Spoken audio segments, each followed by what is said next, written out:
Hello everyone, welcome back to another episode of r/Malicious Compliance. In today's episode, Housing Association wants me to pay my late auntie's debt? No, pay me the money, I overpaid instead. Boss griped at the idea of me slipping out of work 5 minutes early to get to an appointment on time. Said I'd need to use a sick or personal day. So I did. Do nothing but chores and school. Before we get started, make sure to subscribe so you will never miss a video. So let's get started. Housing Association wants me to pay my late auntie's debt? No, pay me the money, I overpaid instead.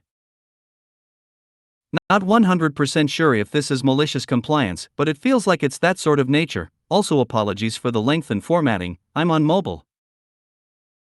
Before I lived in my current place, I was living with my auntie. She was the main tenant who sorted the bills, and I would pay her a lump sum each month as board payments. In early 2021 she passed away unexpectedly. Naturally I didn't want to continue living in this place. Bad memories and bearing the responsibility for an entire place alone wasn't feasible for me financially at the time. After speaking with the Housing Association, I was informed the only way to end the tenancy would be by getting the tenancy agreement moved over into my name, before terminating the tenancy when I was ready to move out. What I didn't know at this point was that my auntie was in arrears on the rent payments. When it came to the point of leaving the tenancy, I had money in savings and just settled up the rent entirely, paying £500 of my auntie's arrears on top of the rent I personally owed from living there alone. I then stayed at the place for a few more weeks before closing the tenancy. In hindsight, I probably should have queried the payment, but at that point I just wanted rid of the place. After moving into my new place, I was getting pestered by the Housing Association, who said I still owed £300 on the previous house. There was a lot of back and forth, before I then asked for a copy of the rent statement. It was around this time that I was speaking to people about this money I supposedly owed. I was informed that I probably shouldn't be liable for my auntie's debt as I didn't receive the estate and was not the next of kin. However, there was also an argument to be made that I was liable for the debt as technically my name was on the agreement and I became the main tenant. With this information in mind, I looked at the rent statement, worked out how much money I owed from the first week after my auntie had passed, and deducted it from my total rent payments made after that point. It turned out I had paid £200 extra. Assuming I wasn't liable for the debt, I presented all my working out in a thorough email and sent it over. I didn't hear anything back from them after that conveniently and assumed it was all over. I decided not to pursue this as I was sick of being pestered by them and I wasn't 100% sure if I was or wasn't liable for this money. Fast forward nearly 2 years, I received a letter last month, just before Christmas, stating that I still owed this £300 and that it would be sent to debt collectors if nothing was done. At this point I was pissed off. I spoke to someone who was able to tell me for sure that I am not liable for the debt in this particular situation, so I sent a firmly written email detailing how I don't owe this money, but in fact they owed me, provided all the evidence and threatened small claims if the situation wasn't rectified soon. It took weeks of me pestering them via phone calls and emails for me to get in contact with a lovely woman who apologized on behalf of the company on how I was treated. She then got the ball rolling and eventually my £200 refund cleared the other day. This was a particularly satisfying end because if they would have just left it I wouldn't have chased it up and they would be £200 better off. What a shame.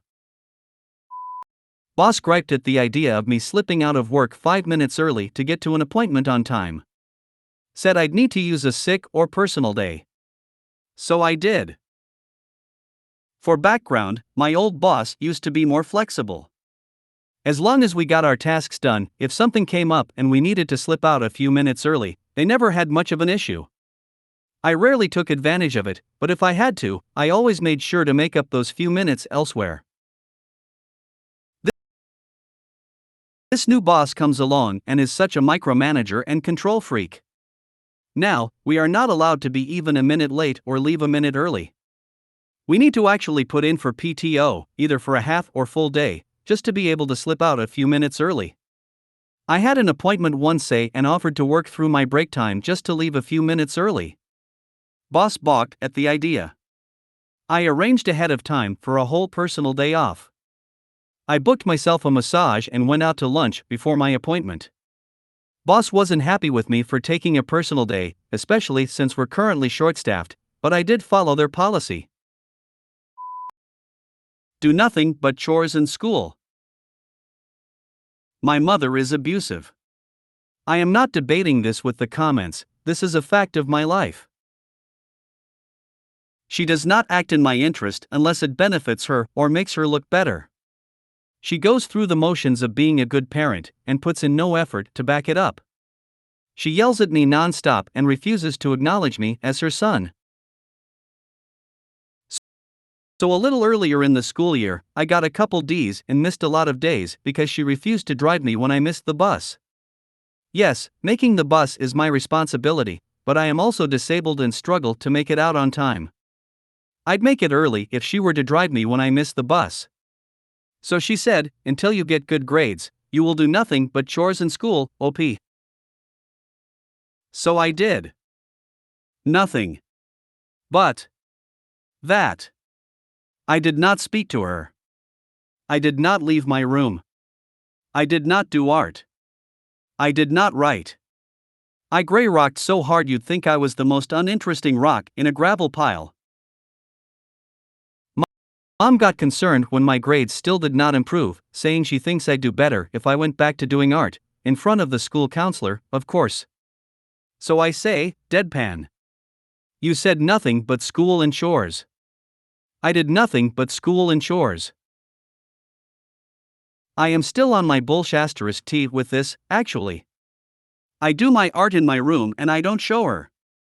I stare blankly at her when she speaks to me. Careful what you wish for, ma'am. I take instructions literally, smiley face. Edit, a lot of you seem concerned I'm in danger. Long story short, I'm out in 11 months and I'm working on getting everything together so I can leave on my 18th. It doesn't matter how I play it, I can't win with her. So, this is how I get my little victories. If you made it to the end of the video, thanks for watching. Don't forget to like, subscribe and share, and we will see you in the next video.